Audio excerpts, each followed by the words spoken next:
Good morning and welcome to Willow's Green Permaculture. Thank you for being here with us.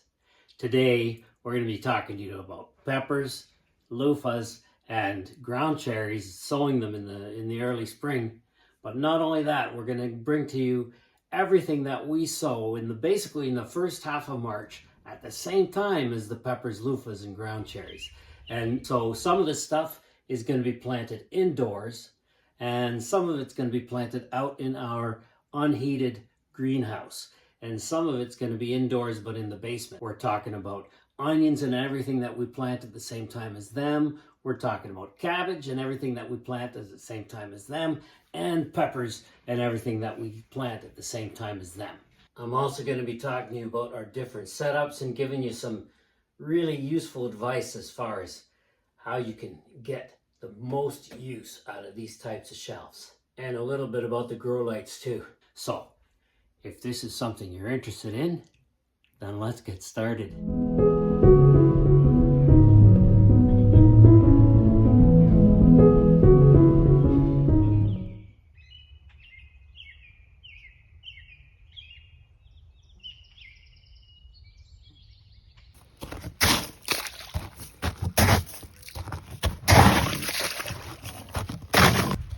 Melting footprint in the snow. The snow is finally starting to melt. Not to say that can't get more, we certainly could. It's only mid-March. However, spring is on its way.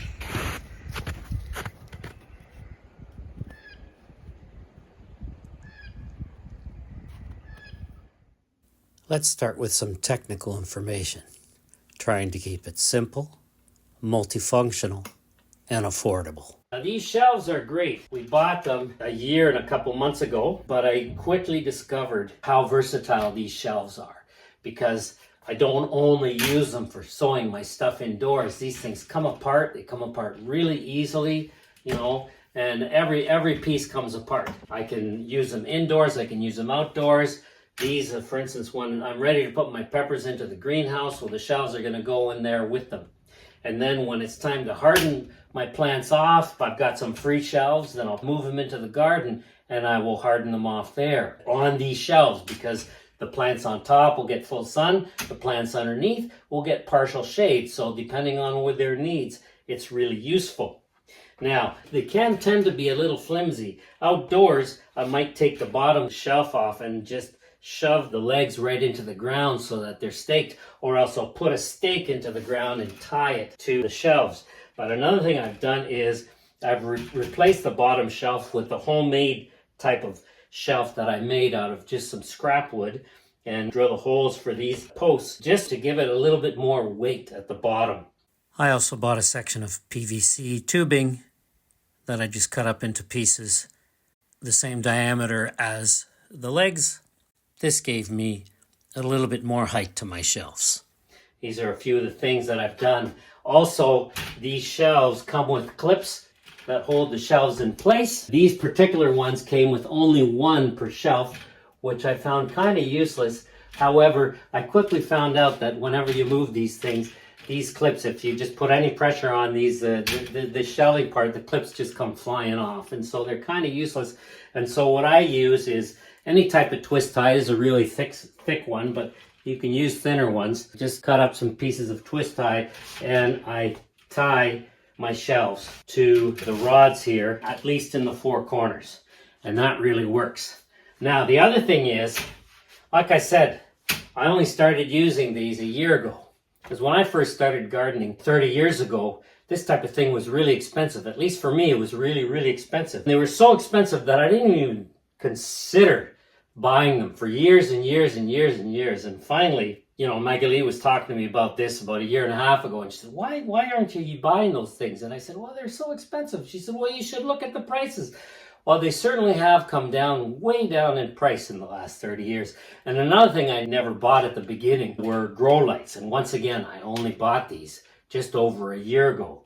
Once again, for exactly the same reasons, because when I first started gardening, grow lights cost a couple $100 per lamp, and they used a ton of electricity. These things, they're as light as a feather, They're very reasonably priced and extremely versatile too. They come with clips that you could screw into them and screw into different things, but these things are so light, and also because they're LEDs, they don't heat up. So I've got them attached to my shelves with these same twist ties, because it's so easy to remove them. You know, if I need to move them, if I need to, whatever, I just remove the twist ties and I move them. Really nice. You can buy connector wires that connect different lamps so that you can have them all in one series if you want. I didn't really need them for these. I just have 3 lamps. I just have one each. I think each of these was 20 bucks when I bought it last year, which for me was really reasonable, because the same thing 30 years ago would have been 150 bucks. Basically, this room gets a lot of sunlight, but on a cloudy day, I will probably turn these lights on. And also, I will have the lights on after the sun is no longer coming directly in this window. So in the late afternoon, maybe in the early morning, I'll have these on as well, so that the plants are maybe getting about 12 hours of either lamplight or sunlight a day. You can also use timers like this one that you can set twice a day. So in the morning and in the late afternoon when you need added light because there's no sunlight coming into the room. I've got this one in the basement because I'm not down there much. I don't have one set up in the bedroom, and so the timer is basically set up so that the lamps are plugged into it, and it turns them on and off for me. I've also got this other one that I use outdoors that is turning the lights on and off twice a day in the greenhouse. Now these peppers and other plants are basically going to be indoors until the greenhouse is warm enough at night that I can move them into the greenhouse, because we don't heat our greenhouse. Now that doesn't mean it's not usable this time of year.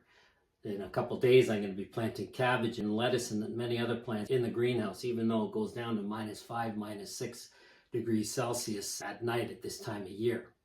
But that's way too cold for peppers and loofah. That'll just kill them in the greenhouse.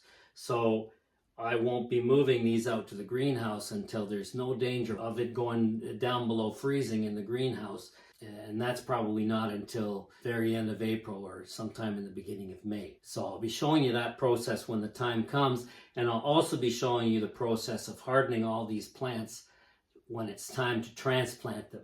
Most of these plants I won't be transplanting until the danger of frost is completely gone, and that here in our zone 5 region, it can be like the 1st of June, the first several days of June. It's been known in the last 10 years we've had frost in the first week of June. I've never seen frost in the first week of June since we've lived here in the last 5 years. But people that live less than a kilometer away from me have seen it. And so I don't want to take any risks. Most of the stuff that you're going to see me sowing today is going to be transplanted in early June outside into the garden. And so I'm going to be showing you the hardening off process, how I do that. You know, it's a process that takes from a week to 2 weeks. You know, you put your plants outside, give them some partial shade for a couple of hours a day, and then bring them back inside for the night.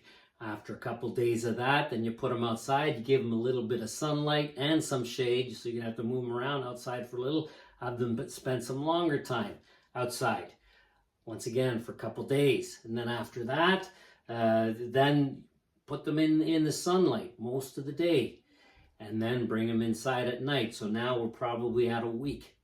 And then in the beginning of the second week, that's when I will move them outside and have them stay outside even at night. If they're going to be all day, then I'll probably give them some partial shade. We'll see. But eventually what I want to do in the last few days is harden them off very close to where I'm going to be transplanting them. So that's basically in the garden. So that they're really getting used to the conditions they're going to get. And that hardens them off, it makes them stronger, makes the roots stronger, makes the stem stronger, so that I can handle the wind, the rain, the sun, you name it, and then I transplant them. So I'll be showing you that process when the time comes with all these plants. Now, another thing I want to show you are my labels. I prepared them yesterday, and My labels, I've been using the same sort of labels for the last few years. I've been experimenting with different types, using popsicle sticks and so on, wooden popsicle sticks, wooden laundry clips, and then these cut up yogurt containers. And I find the cut up yogurt containers are the best, but no matter how I'd write on them, no matter what I'd use, the labels would fade. Now I've heard about painting markers or paint markers. I haven't tried that. I should look into that. But one idea I got, I think from someone, from a comment on YouTube, was to try using packing tape.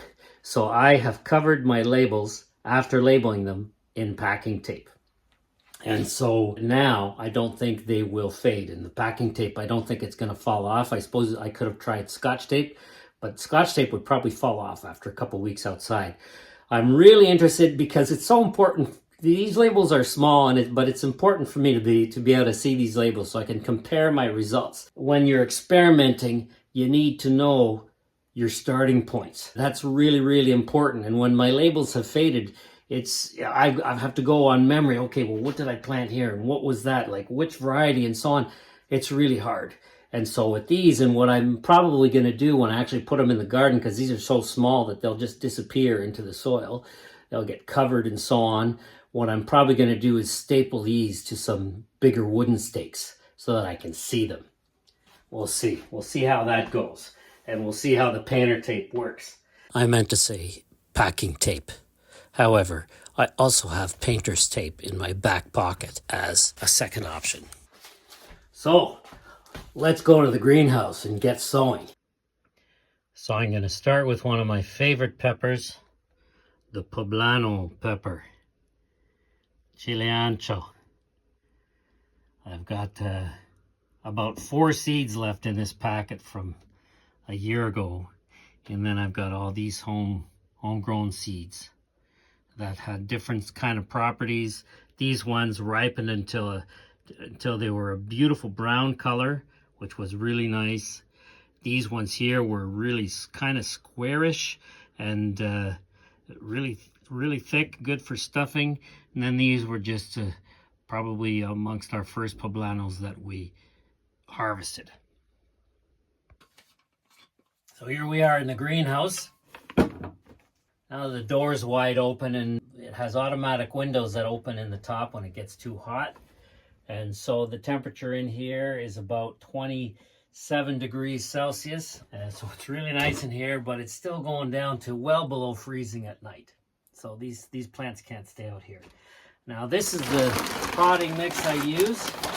And I use the same thing for my seeds. I don't go for anything that's soilless because it's just too much trouble.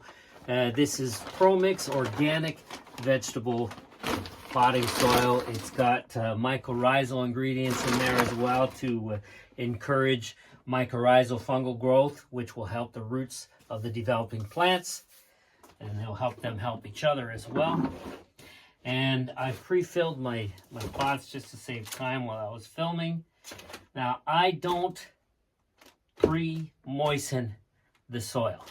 This is all dry in there. It's all fluffy. All right, so I just throw it in here like this.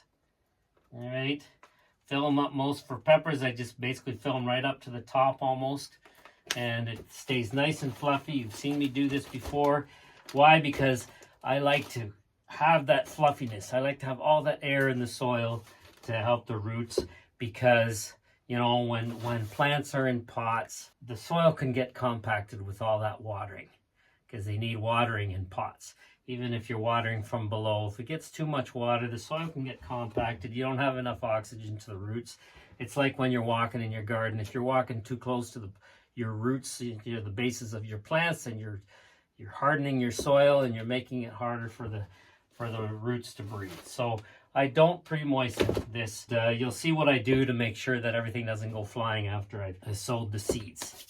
All right, so let's start with my ancho peppers. Now in each one of my cells, there are 6 cells in here, and there are 8 of these in this tray, so there are 48 cells.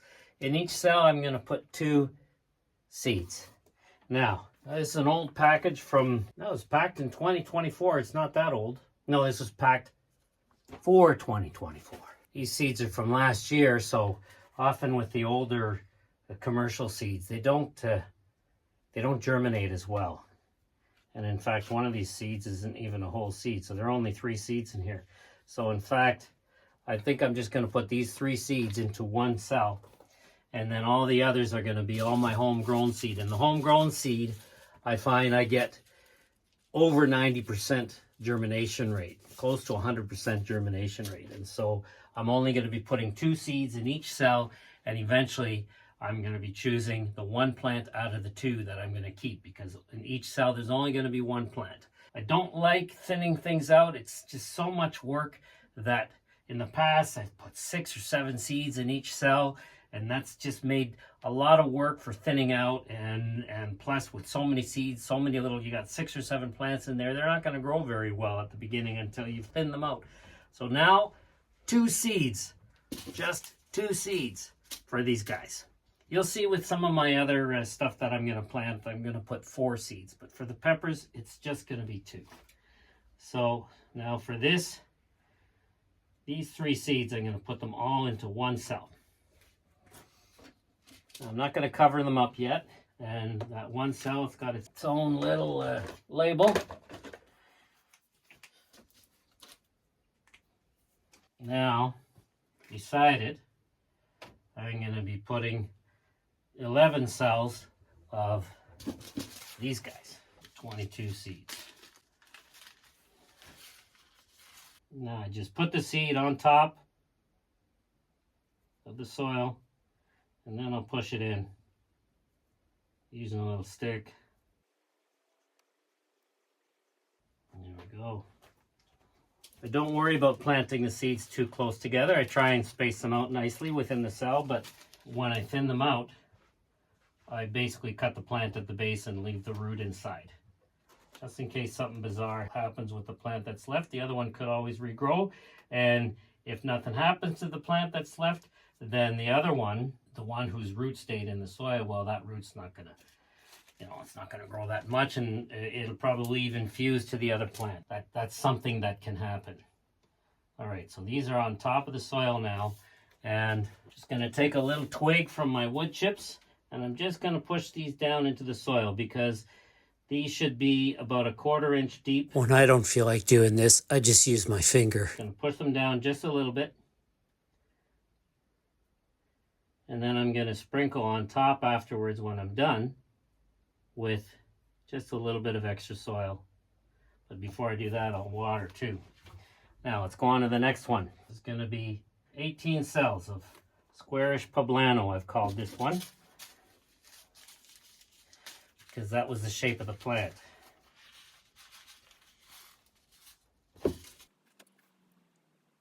Now, I don't want to make an extra long video. That's going to take me ages to edit. So at some point I'm just going to turn this off after I've done this first batch. And I'll just turn it on when I have anything new to tell you. Trying to make sure I'm only putting 2 seeds here. Saving myself work for in a few weeks. Okay, 18 of those.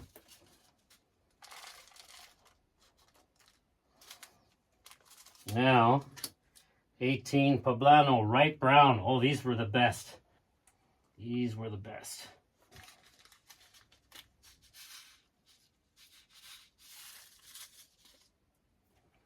So 18 of these.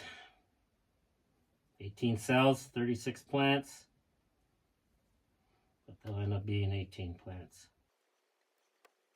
Disciplining myself to make sure I only put 2 seeds.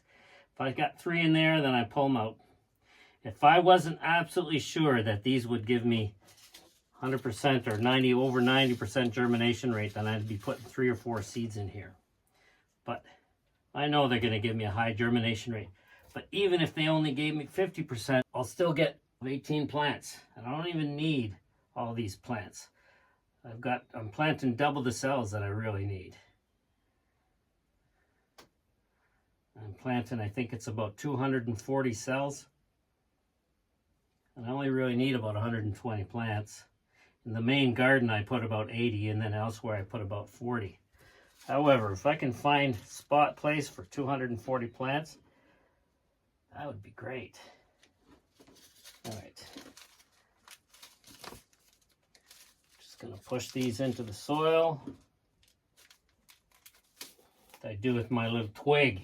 Lots of twigs. Let's push these. They don't have to be covered because I'm going to cover them up in a minute.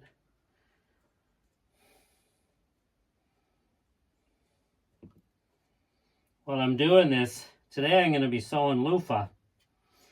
And it's, you know, they suggest that you soak the loofah for 24 hours before planting it. I don't do that because, you know, it just means that after you've watered them the first time, well, that's you're saving yourself those 24 hours, because once they get watered, it's like you're soaking them, right? Thing is, I don't like soaking my seeds ahead of time because things can happen. What I mean is, you know, if I had soaked these yesterday and suddenly today, for some reason, I couldn't be working out here, then I'd be stuck with some soaked seeds. And then they could get ruined if I don't plant them right away. And so I didn't soak them. Just means they'll take a bit longer. I'm already planting my loofah a month earlier than I did last year. Got an extra seed there. Put it back. All right. Now, here's what I do so that I don't disturb the seeds when I first water them. I use one of these things. This is really nice because if I'm just using one of these, I'm going to end up putting way too much water on there and it's going to splash all over the place. I've got this out here to refill this with. So this one basically gives a nice soft mist. You can put it right up close. You can use it upside down, so when it's almost empty, you can still use it. These things are really nice. Wasn't cheap, but I've had it for a couple of years now. And as the pressure lowers, you just increase the pressure with this. It goes back up. These are very useful. This is called a hose lock.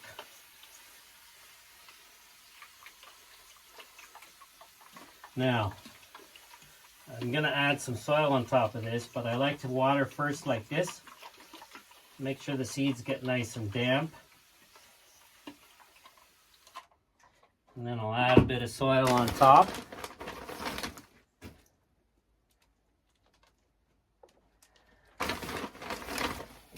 Just to make sure they're covered. Just a nice thin layer.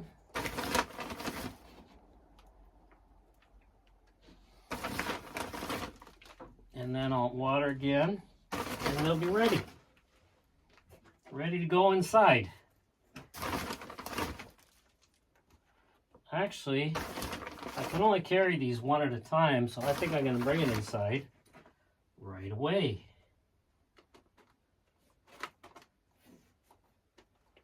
Okay, all done. Let's water this.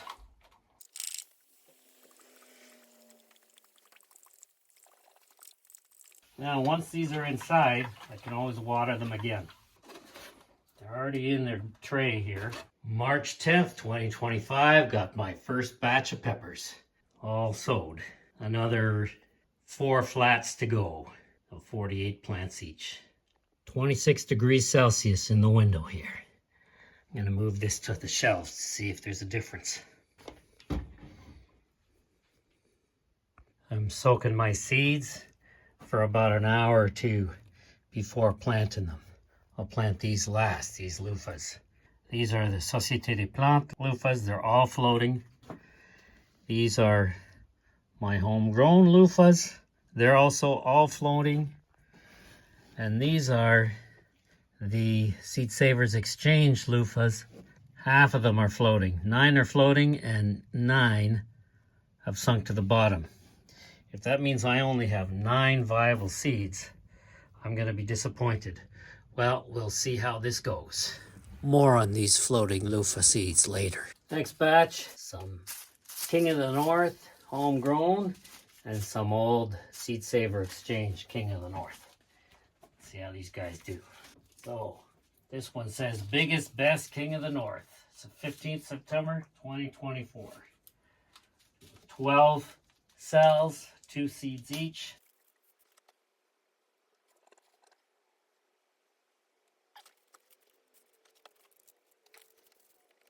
This also says Best King of the North, September 23rd. I like to plant my homegrown seeds because homegrown seeds are adapted to your conditions, which is important. So they'll tend to do better. You're also guaranteed to know when these seeds were harvested, because the packets don't always say. Seed Savers Exchange is pretty good about saying when they were harvested, when they were tested. But, okay, 2 seeds per cell, 12 cells. Now these Seed Savers Exchange, these were tested in August of 2023. So these seeds are almost 2 years old, and they had a 92% germination rate back then. They did well last year though. So I think I'm just going to also just put 2 seeds per. I only need 1 to grow anyway. And if I've got some empty cells, well, I can always just take a plant from a cell that's got 2 in it and transfer it over.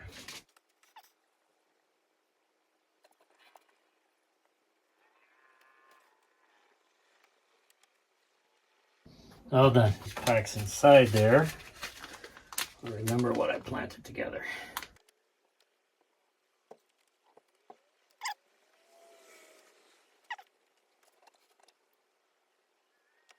Water them.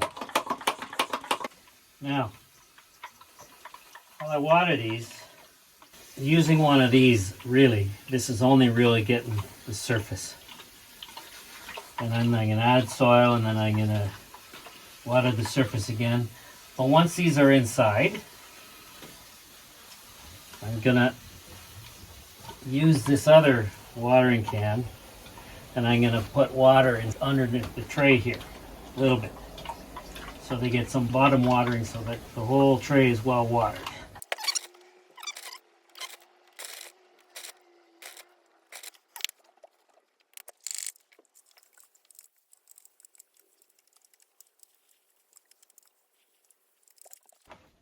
All done.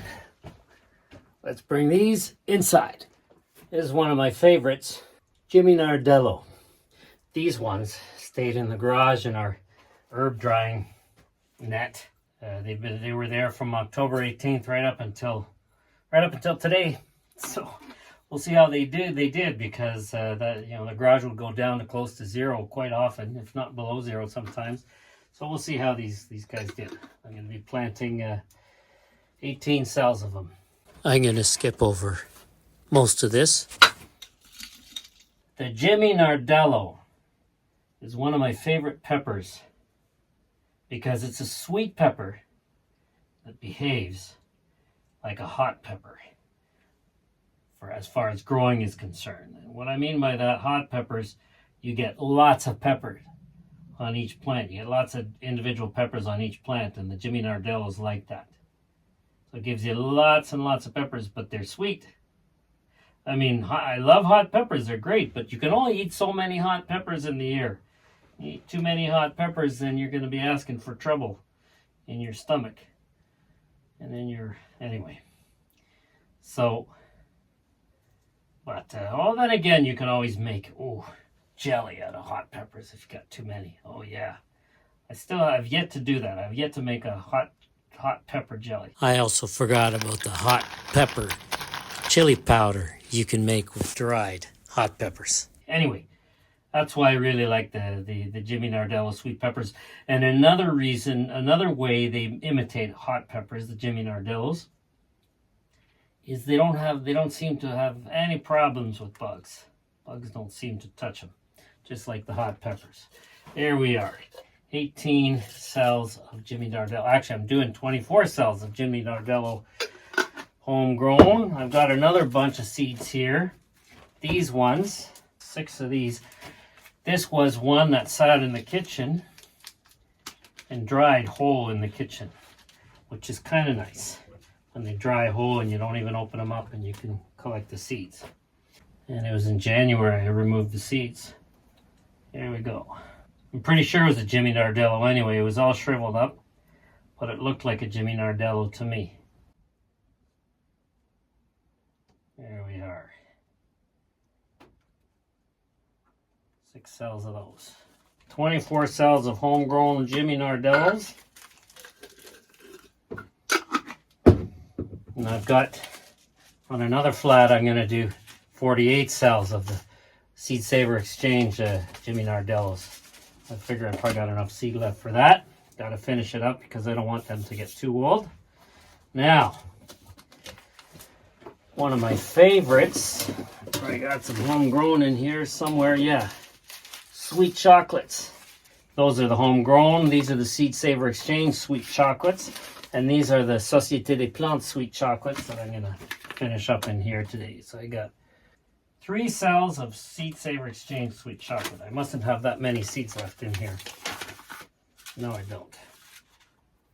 And these are from, packed for 2024. So these were, yeah, from 2023. Planted them last year, and this is what I got left. So 3 cells, so 6 seeds. 1, 2, 3, so it's 6 seeds. I got 1 extra one left, so I'll just put that in the middle there. That's good. So that's all done. Société des Plantes says 9 cells. All right. I think I got enough seeds in here. And an 18 seed. Sweet chocolate. This is one of my favorite peppers. Show you a picture from last year. They are just so delicious looking. And they are delicious and sweet.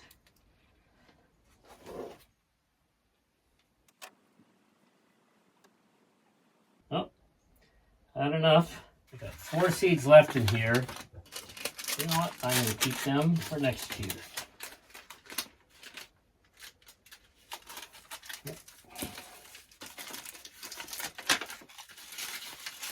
Okay, what's next? Oh, Auxilio.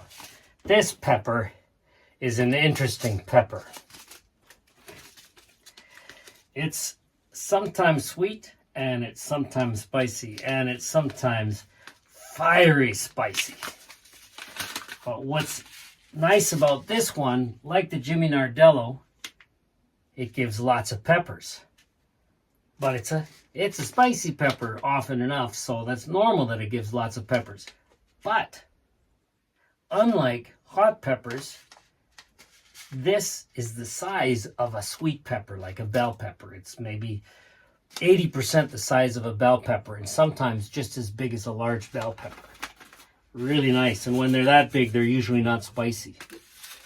Our first year, 2 years ago, in the summer of 2023, they were, at least half of them were fiery spicy and the other half were sweet. Last year, I'd say 80% of them were sweet and 20% of them were fiery spicy. And last year we got a ton of rain, so I'm thinking that's why 80% of them were sweet. Because just so much rain, they were filled with water and sweetness and so on. I think it's when the conditions are really, really difficult, that's when they become spicy. And I've got some homegrown ones in here that I'm going to be planting in another tray. And I called them Sweet Auxilio because I took a really sweet one and I kept the seeds from that. So we got 12 cells of this, guys. 2 each. And these seeds are going to be spicy, so I'm handling them with my hands, so I better not scratch my eyes later, because that's going to hurt. There we go. All done. We still have lots of these left. Here are 2 peppers that I highly recommend. The big ones are Auxilio peppers, and then the long, thin ones are Jimmy Nardellos. Both of these give lots of peppers on the plant, lots and lots, as if they were chili peppers, but they're both sweet. Now the Auxilio, the big one, can be spicy sometimes, especially in a very dry, sunny season, but this season been lots and lots of rain, and so they're very, very sweet. Maybe a hint of spice sometimes, but that's it. I highly recommend these 2 peppers. because especially if you manage to get them when they're a little bit green like these ones, then there are many other peppers on the plant, sometimes a little smaller. They will have time to ripen, so you get multiple peppers on a single plant that can ripen. This is the first year I'm confident that my labels aren't gonna fade. So long as that tape doesn't fall off, well, we'll see.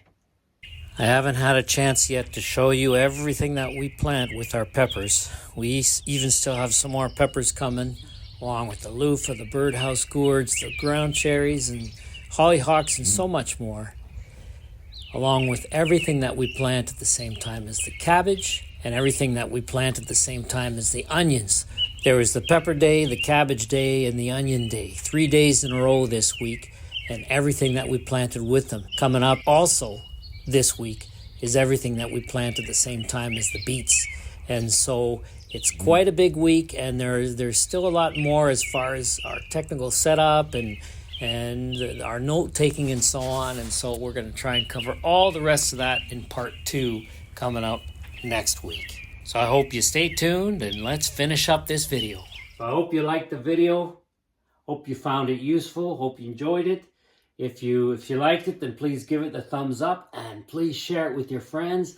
And don't forget to send us a comment or a question. I love to answer your questions and to have conversations with you in the comments. It's just wonderful. Thank you very much for watching. Have a wonderful week, and we will see you next time.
This is an animal bridge.